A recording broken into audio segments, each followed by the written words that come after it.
Ayan guys, mag-unbox tayo ng parcel na in-order natin sa TikTok.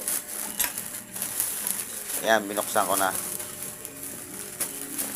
para matingnan ko kung legit yung order ko o hindi, kasi marami nang nangyayari na nai-scam din. Sana wag tayo masama doon sa mga nai-scam guys.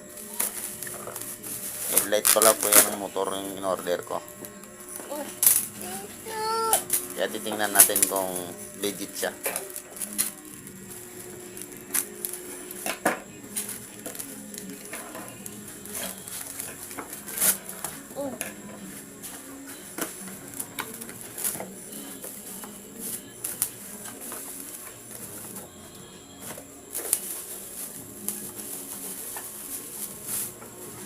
Yun,